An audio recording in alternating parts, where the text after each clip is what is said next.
first teaching of the new year. I was supposed to do this last year. Anything you put off last year is going to be this year's problem. What's up, everybody? I am the hostess with the mostest, the High Priestess Phoenix. I am your spiritual healer, teacher, shaman, seer, oracle, lightworker, starseed, earth angel, mystic, medium. Oh man, come on, God. Medium, psychic, witch, yogi, guru, evangelist, North American symbol. I am your messenger, child of God, the goddess of the moon, God in the feminine form. I am the goddess Lilith. In order to keep up with me, you would have seen what I post on my community page, my latest live video, and anything in my shorts. I posted some good shorts. I have more to come. More to come. All right, it is a new year. I was going to teach you something very new last year, which would have been a couple of hours ago, but I was celebrating the new year, so this is where we're going to start with. What are we starting with? Well, I am teaching natal astrology, the basics of it. So for anybody new, you're walking into some new shit. We're going to be talking about tonight the 12 houses. What are the 12 houses? Think of them as the 12 zodiac signs. This is where it gets really thick. I did astrology for beginners and then some more stuff. Now I know. Wait till I'm not on the video, please. And some more stuff. And leading up to this. So I'm trying to teach you that you have layers of all the planets inside of you. And then you have layers of the 12 zodiac signs inside of you. Now, the 12 houses are, I'm trying to figure out how to say this. They're created in the same format as the 12 zodiac signs. Really? Yeah. I'm trying to help you understand what your universal chart, your universal birth chart looks like. As far as your birth certificate, who knows? Did he sign it? Sorry. Okay, here we go. There's a picture for you to see. You see that little person? You are that person. That is you. And we're trying to figure out, I told you how to get that, which is a natal chart, to see what you're made up of. Okay? You take that information and what I'm about to give you now, which is the 12 houses. We go through the 12 houses throughout the year. We go through 12 astrological signs throughout the year. As we rotate through them, that's an area of your life. That's an area of everybody's life.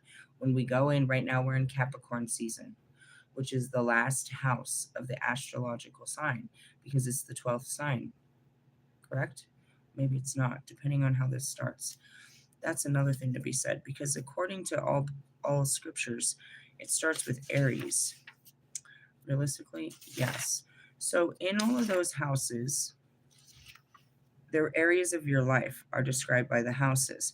Depending on your placement in that house, which is another astrological sign, you'll know what your strengths and weaknesses are. So the best way I can describe this, in order for you to see it how I see it, is this. And that's what that says right there. What is all that shit? It's using Vedic astrology, which are gods. You see these names? And they carry qualities, right? So depending on where you are in your chart, you go around the chart. Everyone goes around the chart. And that's how it works. How does the chart work? Like this. So we're currently in Capricorn season, but then our planets move through these houses. Really? Yeah. Let me try to explain this again. Houses are represented by 12 pie-shaped wedges in a horoscope chart. They are like rooms in a house, and each reflect the circumstances we create and encounter in specific areas of life. One room, which would be the 6th house, So that would be 1, 2, 3, 4, 5, 6. That would be in your Virgo placement, right? Realistically, what do we know about that? That's where you have to know much more. I wasn't going to bring it out. I have cards. My Black Moon Lilith cards are perfect for explaining all this, but we're going to just keep to the, what do they call them? The cliff notes. Relates to our daily routines, work, while the 11th house relates to groups we may be affiliated with. For example, the signs Aries, Taurus, etc. on cusp of each house tells us something about the nature of the room behind the door. Someone with Leo in the 6th cusp will create different routines and work habits than a person with Capricorn on that cusp. The sign influences the type of behavior you'll exhibit when those life circumstances turn up. Since the time of day you were born determines the sign in which each of these houses, an accurate birth time will result in a more accurate information of your chart. All right, so based on your birth chart, it shows if you have a full understanding of cosmetology, cosmetology, it's not what it is. Cosmetology is about makeup. Cosmology, I think that's how you pronounce it. Then you would know what a person there. It shows your destiny. Really, it's the closest thing to show what you're here to do. Okay, so I'm going to try to work through this in the best way I can help you to understand it. And I'm going to pull out my natal chart because I have nothing to hide. I've told you what I'm here to do. You can't stop it. Nobody can. All right, here's the 12 houses. Your first house shows the sign that was ascending over the horizon at the moment you were born. Let's think again of your chart as one big house, and the house has rooms. The first house symbolizes the front door. The sign on this house cusp, also known as the rising sign or ascendant, describes the way you dress, move, adorn yourself, and overall conditions of your body. It relates to your first impressions you make on people.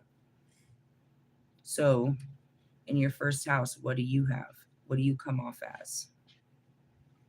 Right? That's what that means. You may be a Sagittarius, you may be an Aries, you may be you know what I mean, a Pisces. But what's in your first house? What's that first impression that people get of you? Right? Second house. The second house shows how you handle the possessions you hold dear. Okay, so we go from Aries to Taurus, right? So look at it. The first is the initiation. Next, we talked about this, you know what I mean? Taurus is grounded, blah, blah, blah. Go back to yesterday's video. This card, this house also shows you how to or how you handle possessions you hold dear. That goes for money, objects, and qualities you value in yourself and in others. This house also holds the side of you that takes care of what you have to and what you have and what you buy for yourself, the amounts of money you earn. The second house shows what you're willing to do for money too, so it also is a description of your self-esteem. That's funny. Okay? Why? Because I'm looking at my natal chart while I read this. Third house. The third house corresponds, so this is your Gemini, corresponds to your neighborhood, including the bank, the post office, the gym, where you work out. This is the side of you that performs routine tasks without much conscious thought.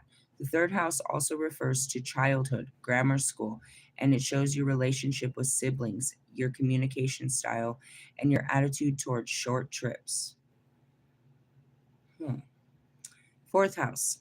This house is symbolic foundation brought from your childhood home, your family, your parents who nurtured you.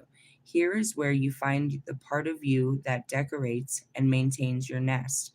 It decides what's home in the adult world will be like, what home in the adult world will be like, and how much privacy you'll need. The fourth house deals with matters of real estate. Most importantly, this house contains the emotional warehouse of memories you operate from subconsciously. Really? 1, 2, 3, 4. Wow.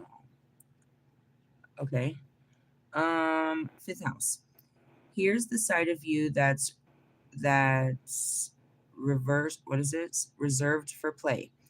that only comes out when work is done. It's time to party and be entertained. This is a charming, creative, delightful side of you, where your hobbies, interests, and playmates. What is this, Leo? Makes sense. Playmates are found. It gives you joy. It describes what a minute. It's described here. Your fifth house shines when you are creative and allows you to see the bit of you in those creations, anything from your childhood smile to a piece of art. Traditionally, this house also refers to speculation and what is this? Speculation and gambling. The fifth house? Hmm. Moving on. Okay, 6. This house is where you keep the side of you that decides how you like things to go along over the course of a day. The side of you that plans the schedule.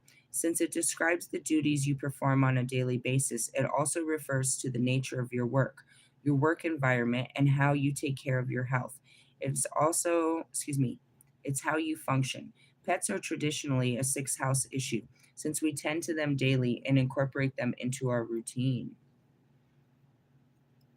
What's mine? 2, 4, 5, 6. Is that where we at? Okay. Moving on. Seventh house. Shut up. Shut up. Although it's traditionally known as the house of marriage and partnership, um, and open enemies, the seventh house really holds the side of you that only comes out when you are in company of just one other person. This is the side of you that handles relating on a one on one basis. Whenever you use the word my to describe your relationship to another, it is this side of you talking. Why am I saying shut up? Because what comes in my eighth house?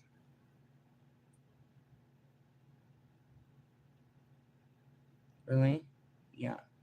8, 9, 10, 11. Oh, no shit. No way, bro. 1, 2, 3, 4, 5, 6, 7, 8, 9, 10, 11. Oh my god. Fucking. And then there's the 12.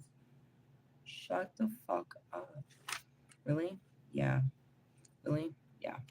Eighth house. This is Scorpio. This is like a Scorpio placement. Here's the crisis expert side of you that emerges when it's time to handle extreme circumstances. This is the side of you that deals with agony, ecstasy, with sex, death, and all matters of merger, financial and otherwise. The eighth house also holds information on surgeries, psychotherapy, and ways we regenerate and rejuvenate after a loss. Sweet. Ninth house.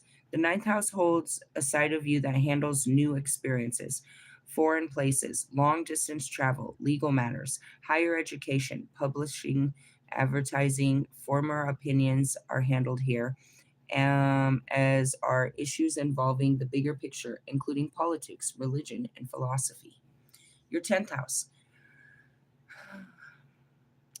Really? Well, I mean, that's what Sagittarius is all about, all that bullshit. Think about this, your ninth house, and think about the ninth placement is the Sagittarius. It handles new experiences, foreign places, long distance travel, legal matters, higher education, publishing, advertising, forming opinions are handled here as issues involving bigger picture, including politics, religion, and philosophy. 10th house, Capricorn. This spot in your chart describes what the public knows about you.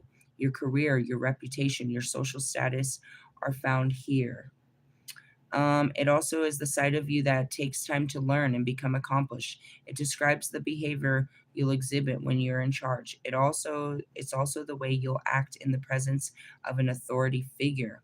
Most importantly, the 10th house describes your vocation or life's work, whatever you consider your calling. 11th house. Here's the team player in you, the side of you that helps you find your peers, your peer groups. The 11th house shows types of organizations you're drawn to. Sorry, I'm like looking at my list. Sorry, that you're drawn to, the kinds of folks you consider kindred spirits, and how you'll act in group situations. It also shows the cause and social activities you hold near and dear on page 17. 12th house. This is the side of you that only comes out when you're alone or in the mood to retreat and regroup. Here's where your secret side of you lives, where secret affairs and dealings take place. Here, too, is where matters like hospital stays are handled. Most importantly, the 12th house is a room where you keep all the traits and behaviors that you were taught early on to stifle, avoid, or deny. Ooh, the 12th is the shadow.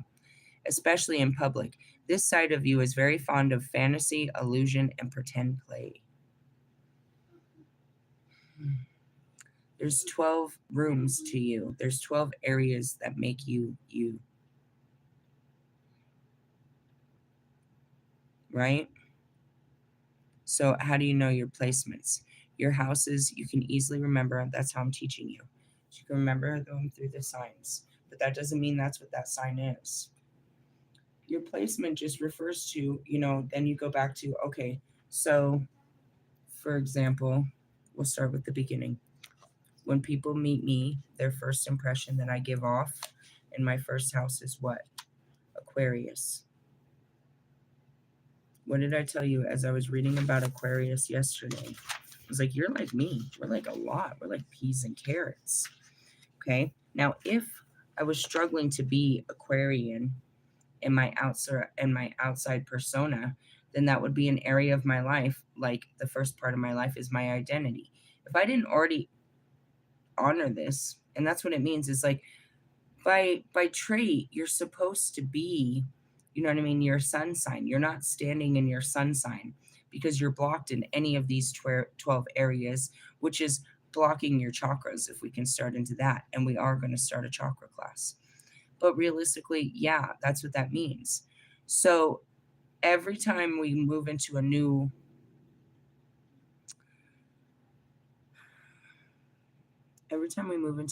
astrological sign, we're reflecting on a house and an area of our life, which is our own functioning. Now, if you listen to this, these are all different areas that make us up, right? We're 12 pieces to the pie. Each of these handle different ways that we live in this world, right? It handles different areas. So look at yourself as parts therapy, right? So, you have an Aries placement that's real dominant. And you have because Aries are just, you have the Sagittarius placement that makes you a little too adventurous. You have that. So people lean on this shit saying, well, it's because of how I was made. Because I have so much of this in this place, this is my outward bravado in this area of my life. I tend to be, you know what I mean? To fucking, a professionalism. You have a lot of Virgo placement, is what that says. Are you professional? And that's where it is like you say that, but what area of your life are you being, anal about? Is it like me, where it would appear that I have a Virgo placement in my fucking, in my community workings because I'm so fucking anal? No, I don't have any Virgo. Thank goodness for that. Realistically, no. But going into that, so that's where you start to be what you are, but ascend more. Understand it. So when this season comes in, you know who you are and who you're supposed to be. Realistically, yeah. When Mercury retrograde happens, you still have the ability to communicate properly. Even though this planet isn't feeding you the opportunity to communicate, you can still do so. And that's where we go back to the first part. So the first part is your planets, and you want to know your astrological sign in those planets, right? So as those planets are moving around, through those signs, they're messing with you, right? Now, as they're moving around, and what are the signs? The houses. So what did we say when we started this whole video, this whole teaching? It was on Thursday, I think, maybe Friday. What's today? What's today? Today's Wednesday, so maybe it was Monday. Steve's Love Tarot said that Mercury was going into Capricorn. What does that mean? What does that mean? Capricorn is where? In our houses, right? So then that's what we understood about that. But what's our Mercury placement, right? And that's where you had to understand all of it. So there's a lot of science to this. And that's why spiritualists don't get into this, because there's not much spirituality. It's destiny. It's confirmed. This shit, when this shit moves into that next sign, people are going to go berserk. You mix these two energies and we're going to have wars. You mix these two energies and we're going to have conflict. You mix these two energies and we're going to have babies. Going back to the boomers, that was a perfect alignment. Realistically, do you know why they call them the boomers? Because there was a boom of birth. All of the men were gone at war for periods of time, and when they came back, they bursted babies all over the place. These ones were actually born. That's why they're called the boomers. It was a birth. It was a boom of birth. The energy aligned for such things. And it's really funny. It's like you go back to, you know what I mean, these energies. And that's where it's like we can almost predict everything about humanity. We know that when this moves, the full moon's coming. It's already here. People are already feeling all kinds of fucked up. It's in the cards. The closer we get to that full moon, the more full it gets as it's shining upon you and it's heavy in your feelings, bro. The full moon on itself is feelings as it goes through the houses. Right now it's exactly right there, bro. It's directed straight at you. But as it goes through the houses, it's like, the moon is about your intuition, your receptivity, your imagination, your dreams and desires, right? So as it moves through the different houses, it highlights, you know what I mean, your feelings, your true feelings in these different areas. Right now, it's highlighting your true feelings of your fucked up feelings. I mean, Cancer is all about what? Your feelings. The moon is all about what? Reflecting on your feelings. This is a fucked up ass moon. Can we pass this one, please? Don't worry, and it too shall pass. But people are going to be all lit up with their feelings. And what? By this Friday, bro, Saturn Day, pushed to their limits. And that's where you put all of this and it becomes a language of, oh shit, I ain't going outside today. No, it's a beautiful day. I bet it is. Go out there with the maniacs. Go out there. I motherfucking dog dare you to go out there. You come back and it's like, how'd you know? It was in the fucking planets, bro. I'm not psychic. It takes a little bit of brain work to understand what's going on out there. Really? I promise you. What do you think they're doing right now? Everybody's underneath the moon. Filled with feelings. Put some alcohol on that shit. Oh, and then they're going to wake up tomorrow and realize they're the same ass loser as last year. Oh man, you're going to feel terrible by this Saturday. I'll be there to walk you through your feelings. I'm sure I have some resentments about something. We save those for Friday, Saturdays. All right, so the next part is really scientific, and I don't want to teach anymore. Giving me a headache here, Metatron. Really? Yeah, it's the expanding of your brain cells. Do you remember being a kid and sitting in school and they were just talking to you all the time? And you're supposed to like listen to all this bullshit? Yeah, I don't really remember it either, but somehow that shit stuck in our head. And this is what I hope to do for you. Plant the seed deep inside their hearts. Nobody even knows what I'm talking about. Do I know what I'm talking about? All right, aspects, save your questions for the end, people. After these things, I'm like, wait till the end for all that extra stuff. Aspects and transits are the fourth building block. How many blocks does it take, blockhead? What are we doing? Playing Roblox? Where's my... Oh my God, you guys. This is a whole nother hour's teaching. Oh my God. And what if the moon void of course? Let's talk about the moon's influence. As the moon goes along her way, she magically appears and disappears, waxing to the full moon and bearing sliver of the crescent just after she's new, then waning back to her invisible new phase again. 4 quarters: the new moon, the second quarter moon, the full moon, and the quarter moon. Oh God. Realistically, yeah. Oh no, bro. Now here we go. The moon through the signs. So what do we got? Let's get on with it. The moon in Cancer. The moon in I'm preparing you for the sickness that's about to hit everyone. It's going to be a mental illness for sure. Emotional illness. The moon in the cardinal water sign of her most nurturing. Here, the moon's concern turns to home, family, children, and mothers. We respond to becoming more likely to express our emotions and to be sympathetic and understanding towards others. We often find ourselves in the mood to take care of someone, to cook for them, or cuddle our dear ones. If I tried to do that with either of my kids, they would be so annoyed. We are not cuddly. If for me to become cuddly is so awkward. Really? I'm serious. If you even came too close, I'd still make you feel weird. I'd be loud about it too. Excuse me. Really? I'm awkward. During this time, feelings run high, so it's important to watch out for becoming overly sensitive, dependent, or needy. Ugh, damn. If you have any of those tendencies, they're really going to shine under the moonlight.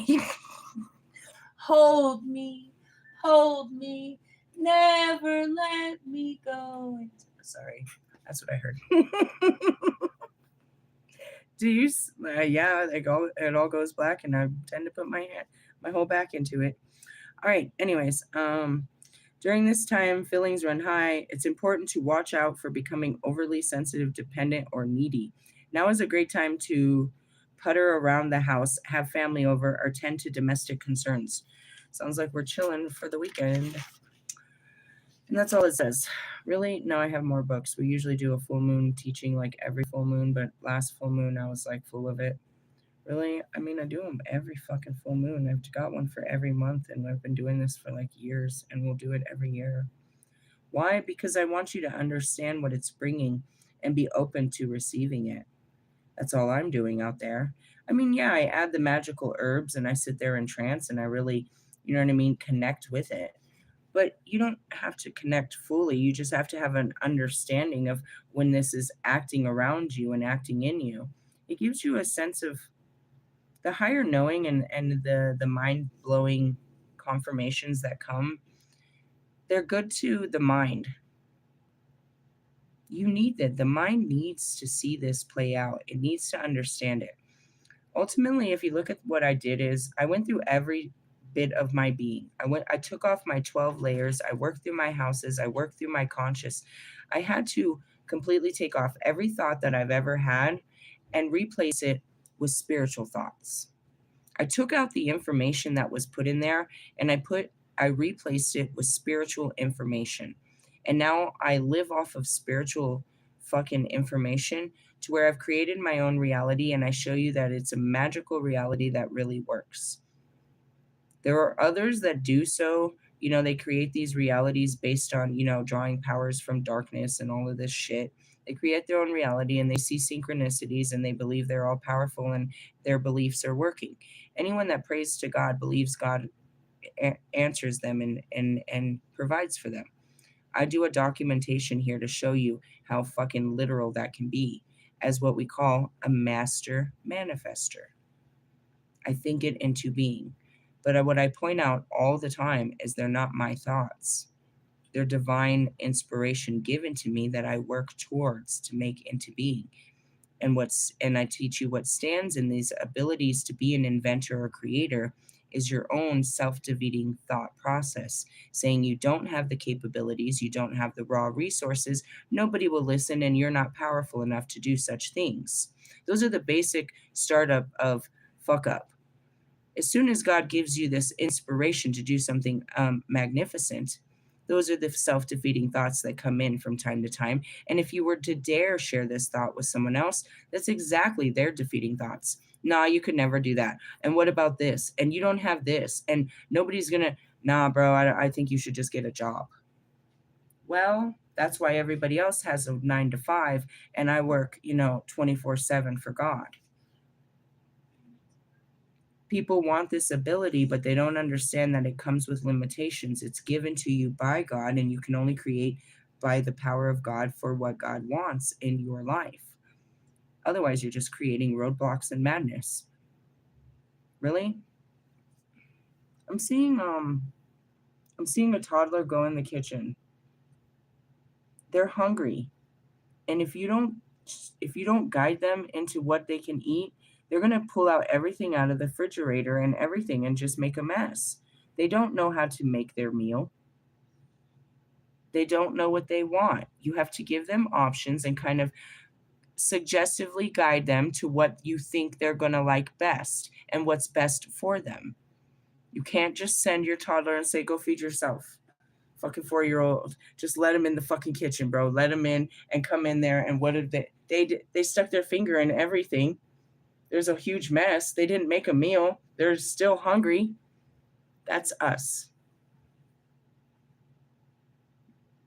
That's us. And so God, yeah, he sends us into the kitchen to cook it up. And then he comes in and he puts out the fires and stuff like that. But that's what that looks like. It's becoming more dependent on God. And in that, you find your independence outside of people, places, and things. It's becoming powerful by becoming powerless. It's very guru. It's exactly how it happens. I can't tell you, there's no other way to master this kind of power without being powerless to where it comes from and what it does for your life. You can't force it to do anything else. And realistically, I guess if people were like me, they would force it to, in my position, they'd force it to give them a partner, and they'd force it to give them money. I never believed either of those were going to solve my problems. And when I get desperate for money, I ask for ways to get money, and God gives me money. And most of the time, he won't. He'll give me what I'm asking for the money for. I asked him for a job, and then I was supposed to use the money to get a computer, and I didn't. He gave me the computer instead. Realistically, stuff like that. It's like, well, God, I need some money for what? And that's where it is. If my kids ask me for money, for what? I'm not giving you money. I'll give you what you want. And if that makes sense, kind of shit like that. So, I teach people to believe in him on the highest level. And that's because I'm a priestess and that he has to pay the bills. But I teach you that he can pay your household bills too by nothing more than divine creativity. He'll give you ideas, weigh out your own boxed mindset. And if you're brave enough to follow it, it'll lead to abundance and happiness and freedom, success, experience, of course, until you no longer want it, and you'll turn to him and you'll come up with a new plan. Really? Yeah. His plan is to keep you moving, keep you grooving. Realistically, yeah. I'm not going to get into this right now. It jumps into it, but again, we have pages and pages and pages of this. I'm just going to have to start with our weekly forecasts. And if it starts on the 1st, which is on a Thursday, that means I can follow up on these every Thursday. And I feel good about that. But we're going to be back and forth in this book a lot. Because in order to start the weekly forecast, we have to start the 2026 overview. Then we can start the first week. But then while we're doing that, we have to go back and learn this stuff, which is what? The first part is going to be aspects and transits, the 4th building block. What is that? When these assholes say something like, we have Taurus we have Mars in conjunction with Venus. I don't know what that means, but we're going to learn that. And sextile. Now, I can tell you that these words is just typical geometry. So we're going to be a refresher of geometry that some of you may or may not have learned in 8th grade. I don't know. I think it was 8th grade when I learned it, maybe 7th. So that's what that is. And then, you know what I mean? When they're squared, when they're trined, and I used to see this in opposition. Why? Because when the planets are in these perfect positions that they're pointing out, there's an effect. What am I seeing? They're showing me a billiards table, like a pool table. Have you ever played pool? Okay, for those of you that have, you know that you have to take you take the white ball and you use that white ball to hit another ball into the pocket. So you need these alignments to hit it into the pocket. So that's what they're showing me is when they're aligned like this, it makes a perfect mirror to where it's like a laser beam. You know what I mean? Realistically, if you line it up this way, then we can light up that corner. Kind of shit like that. That's what they're trying to show me. Really? I guess. I don't really, again, they're just showing me. And then we talk about the transits. So we talked about Jupiter was the most recent that did it. Oh, and then there was Pluto.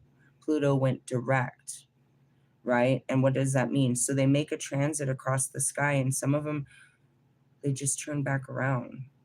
That's what the moon does. If you saw a map of the moon, it kind of like, it does a wave. It like goes down and it goes back up. Really? I see it change across the sky. I can watch it. Like, it'll be in the back side of the building, and then you'll see it, you know what I mean? Now it's on the northern part. It moves across the sky, not just from east to west, but it moves from north to south through the seasons. During the summer, it'll be way up north. Really? Yeah, anybody that lives in Colorado, you'll notice the sunsets start in the summer up by Boulder. And by the end of summer, the fucking sun is going down way down by south. You see it setting like towards the south, which would be like, I don't know, Colorado Springs or some shit. Really? You watch the sky. And why is that? Because the planet's turning in circles too. It's perfect alignment for this energy. And we're not in the same places. So even though I can learn to predict this quite wonderfully from the northern hemisphere, only from where I'm at, you have a different star system, a different access to the light and day and the planets that are in your sky on the lower, you know what I mean, on the southern hemisphere. And even that on the eastern fucking, side of the world. When it's, you know what I mean, when we're getting, and that's why I can catch it before it gets here. It's because I can catch the moon days before it gets here because it hits the east. You get your full moon, it takes us almost a day and a half to catch that full moon energy. Really? Yeah. Look at the time difference. And that's what it means. It's like, it would be more accurate to be where the planet, where the planet turns into it first, but it doesn't matter because with the moon's mirror that it does, it's just shooting laser beams down at everyone. And those with certain placements are immediately heart activated. Really? Mm-hmm. It's almost like controlled. It's so controlled. So very controlled. Anyway, so then we talk about the transits, how they move through the sky. After that, we'll talk about planet retrogrades. We did talk about just right now the moon's influence as it goes through the different signs. Eclipse dates. We have a solar eclipse on February 17th. March 3rd is the lunar eclipse. August 12th is a solar eclipse. August 28th through the 27th. I don't know why it has double days there. Is a lunar eclipse. Oh, because it must be in the night hours. We have a list of our full moons. So our first one is January 3rd in Cancer. This is cool how it writes it. The new moon is January 18th. The full moon is February 1st. So what's the next sign after Cancer? Leo, the little spermy sign. Okay, so our next full moon will be in Leo. And we just follow the charts. Really? That's what we're doing. We're charting this shit. Somehow we'll be able to understand the charts. But knowledge is power. And if we know what it's about to do, look, it just keeps going, all of them. Realistically, yeah, what is this? Check this out.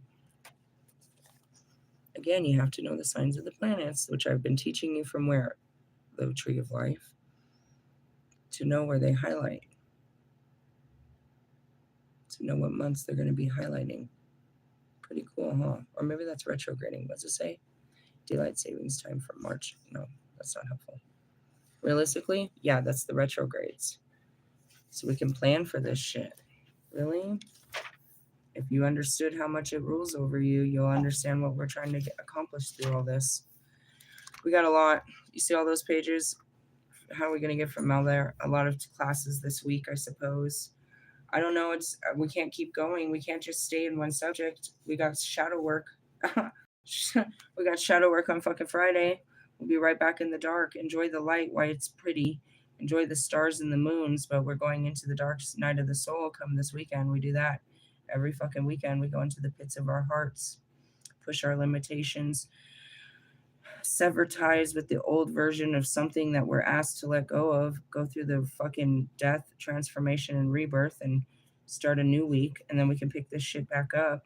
We're also starting. I just want you to have an understanding. Like, I can't do this every day. We can't make this an everyday class. If anything, you know what I mean. Talking about the new study that we're gonna do, science of reincarnation. I am gonna do a chakra class. That could be a 1 to 2 class, 1 to 2 hour class. The science of reincarnation, that's not a one-time class. That's not a one-time class at all. We got to go through layers of information for you to understand that, and many books, because you're going to try to question it for sure. And then we're also going through what was the other thing? We're going to start teaching or learning the words of Christ. We're going to study the words of Christ throughout the Bible, and that's going to take forever. That's on top of our light codes. That'll be a Sunday shit. We have light codes of religious studies. We're going to have to, that's the best way to do that. They're cramming in a lot of information, so again, it's just like school, dude. You just go to class and some of it sticks, and you'll be surprised what you know when somebody asks you a question. And some of it will actually make sense. They'll be like, how did you know that? I don't know. I watched this crazy bitch on YouTube. She told me some shit. I didn't know I knew that. That's all that matters, is that you have the answers when the time is right. I've got all kinds of fucking useless information floating in my head. I try to wash it out and put more useful information like this shit.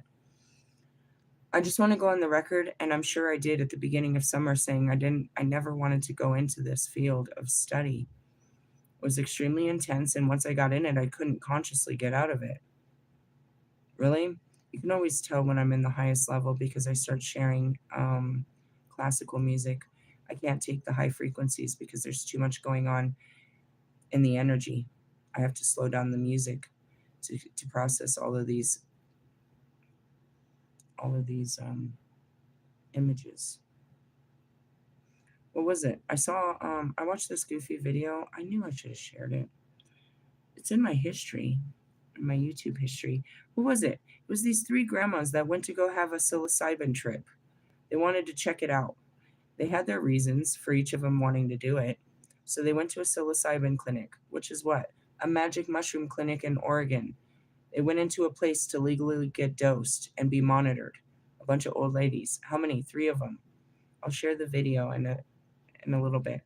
But anyway, she said that they start asking questions. There's people monitoring. They do lots of little fun activities to keep your mind going so you're not goofing out and going too deep into your shadows. One woman definitely did. The same woman I'm about to speak of. She said, well, I can see you, but I can see all these shapes behind you, like pyramids and triangles and squares. I was like, yeah, that's where it starts.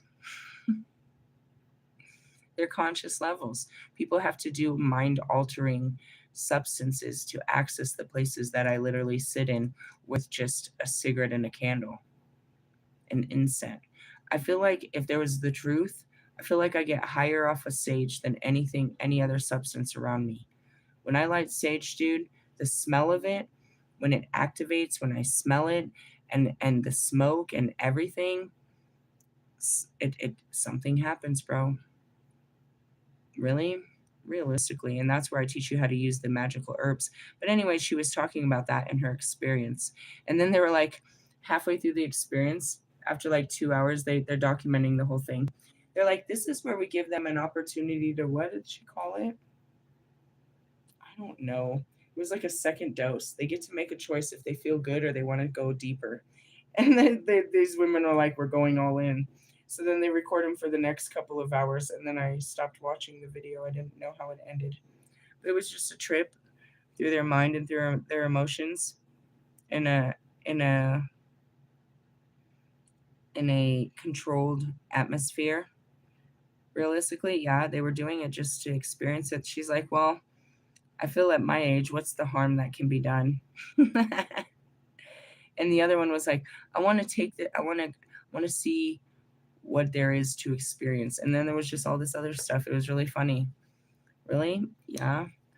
I mean, you can imagine these particular women probably lived their whole life watching the whole rise of drugs and alcohol and watching the fall of it. And, it took them a long time to be to this point where they'd be adventurous and take their friends and let's go trip on mushrooms and see how this works. They missed that opportunity when they were in their 20s, when they were in their teens, when people were passing out LSD and it was all, the love festivals and shit. Going back to, my earlier video, what I had told Jonica, there's nothing wrong with being young. You're going to miss it when you get old. And if you're not careful, you'll be one of these MILFs or GILFs that are out there trying to relive your youth at a much too old age. We were deprived our youth because we were forced to grow up. Most of us were forced to grow up because we had incompetent parents that didn't grow up. So we had to become the adults. We lost our youth. And once you get older, that's the only thing you want is the things that you gave up, the things you sacrificed to get where you are. You want those experiences you never had. It doesn't matter your age, you want to be able to do it because you were deprived of the ability to do such things.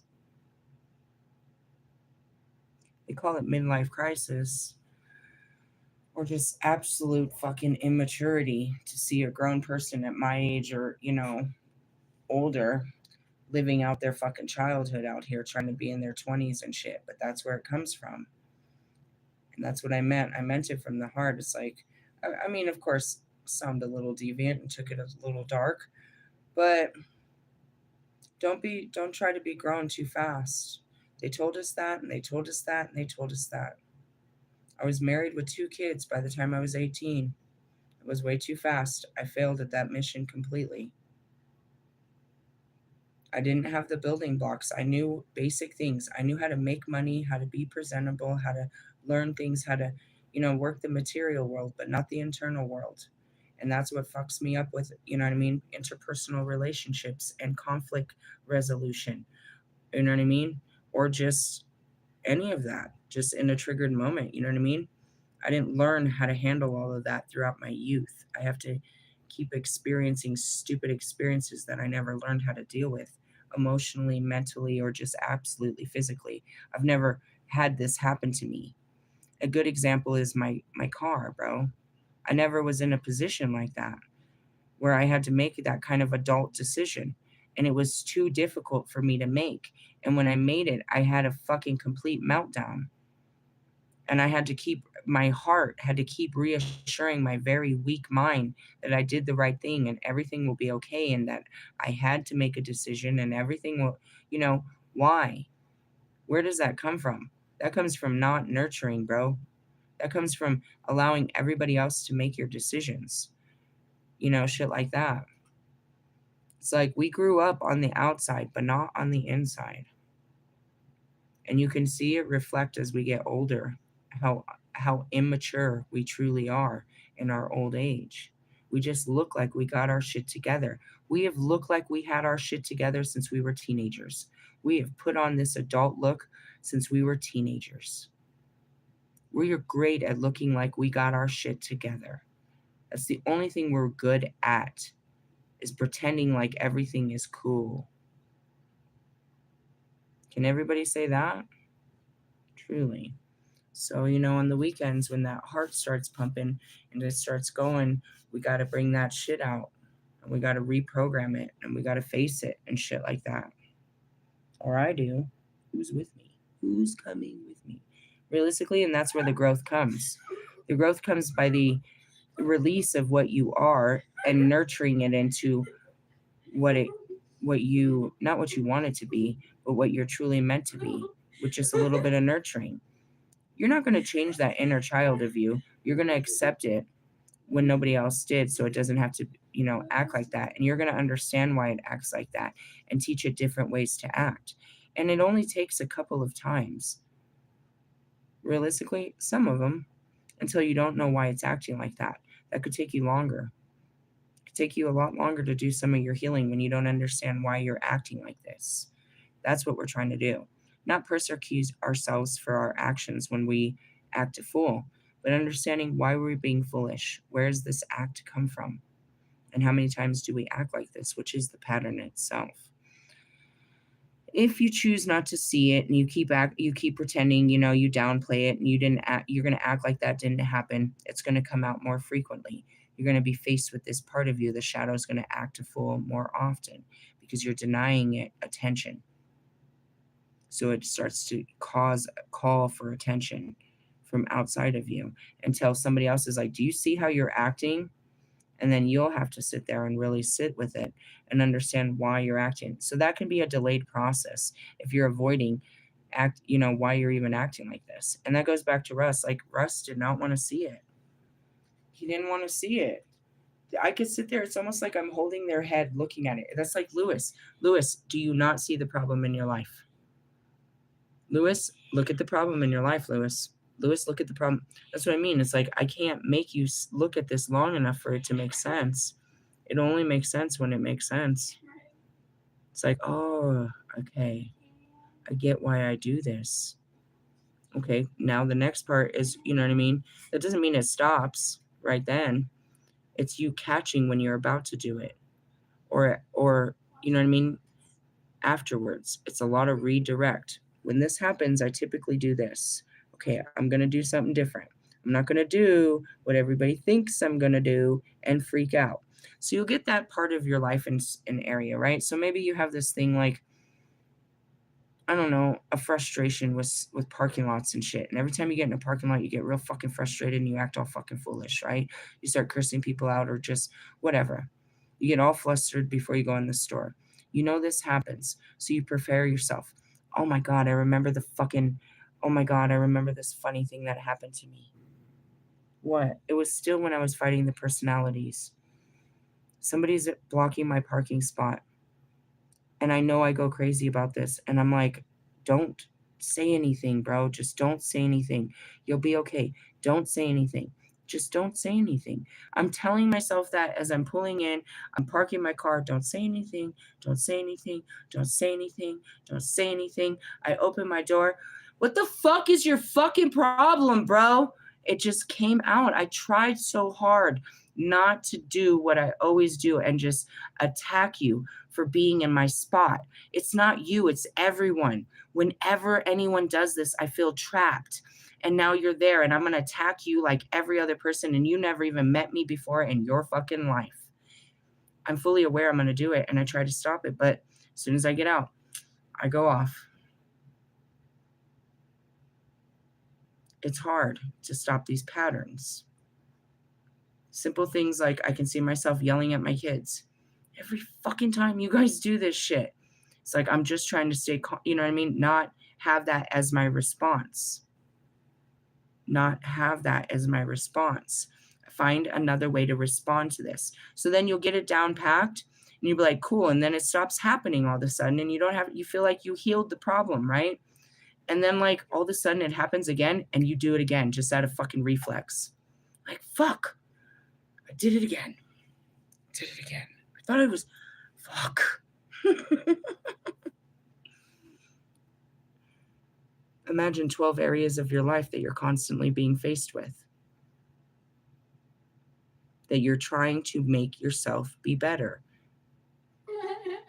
You're trying to teach yourself how to act better and respond better and to think better and to talk better and to live better. That's what I'm doing. So every time I see something that I don't like or people don't like about me, I don't change it. I evaluate it and I understand it to the very umpteenth of where I even started this. And then I try to correct it. I don't scold it. I don't defend it. You know what I mean? It's like, I'm allowed to, you fucking deserved it. Go fuck yourself. No, I'll be like, well, that was a little over the top. That's probably more me, but I get triggered. You know what I mean? I'll lay it out. It's like, oh, I responded to you in a bad way. Your actions were a bit much for me, and I took this overboard.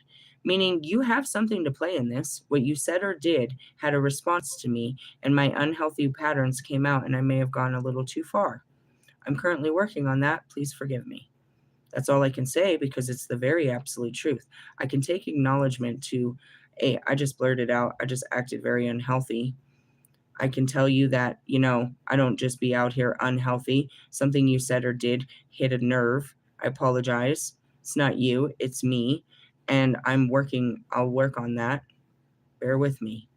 And typically that means I've become aware of it and I will evaluate it and I will do my best to reprogram this so that it doesn't happen to you or anyone else going forward. It's a constant work in progress. As I sit there holding up my head, and that's why I try to say it's like, I am so busy working on me, I can't even think about working on you. The thought of all the work you need to do in your life, I'm just trying to keep up with mine. Really? They're old patterns. They're 12 parts of you that respond to the world, right? So, in a sense, going to your eighth house, whenever there's a fucking emergency, a crisis, a situation, sex, any of that, you respond the same way every fucking time. Every fucking time you respond the same way to those three things. How about let's try to change our response, our computer-based programming that we came in here with. Let's try to, fidget with this and change our response. Let's try to act differently in a moment of crisis. This is my crisis mode. Let me try to turn up my mode or turn it down, depending on what that looks like. Every time I'm in a fucking relationship, every time I'm dealing with communications, this tends to happen. I get frustrated. I don't like to be put on hold. I don't like talking to authorities. I don't know, da da da da. I don't have a good phone voice. I don't know what to say. You know what I mean? Whatever that is. Let's work on that. You know what I mean? It's all areas of you. You're working on all areas of you. It becomes very consuming where I don't want to get out of bed. I don't want to work on me today. My brain hurts. My soul doesn't have it in me. Some days, bro.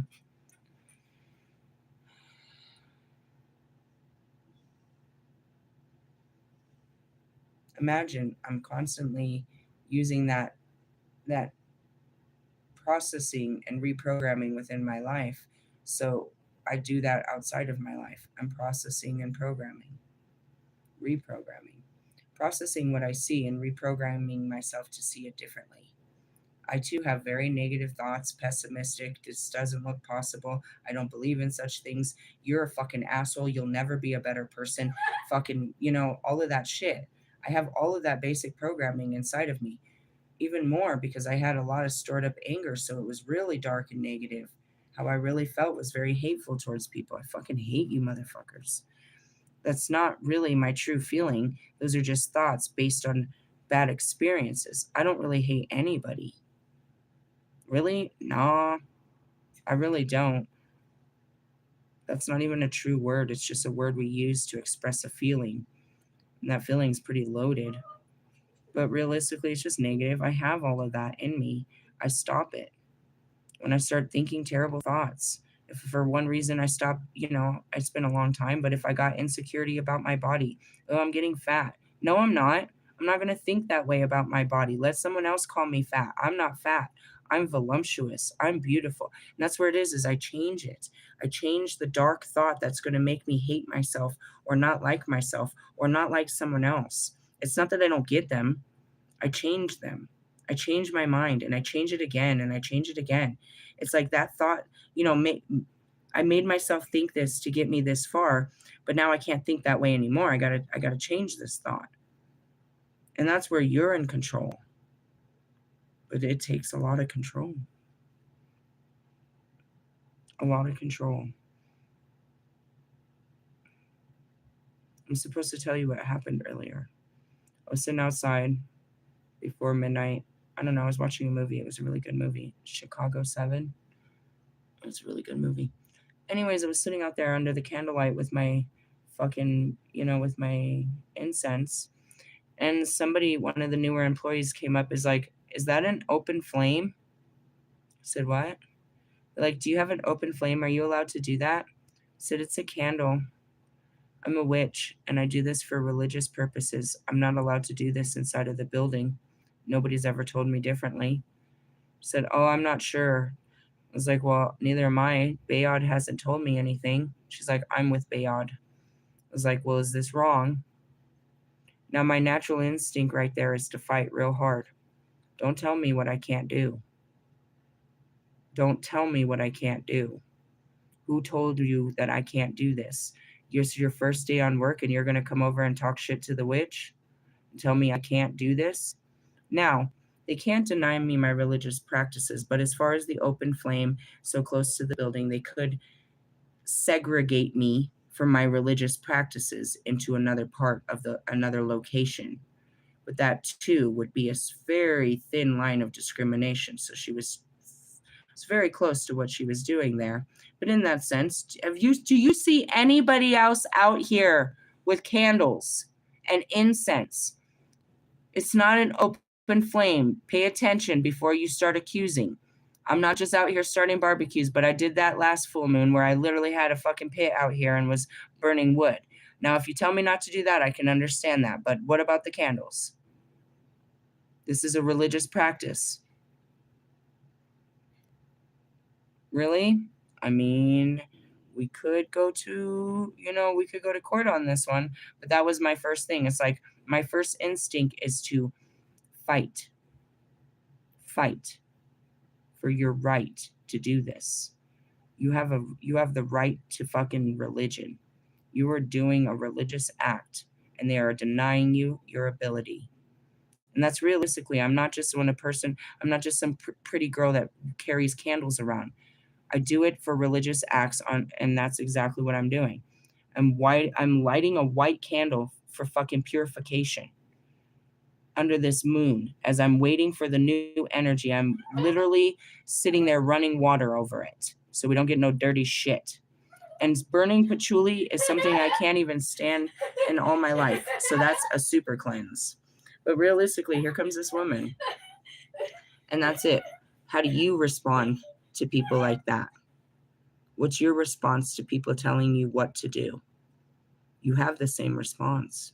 Can you fine tune that? Can you respond differently? Believe it or not. And these are your characteristical traits. And we're trying to, you know what I mean? Be better.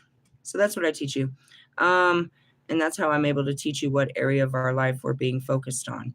Not just with this, we're just learning this way. Typically we use the tarot and just my oracles, but the point of it is that we can use the stars and have a more accurate reading.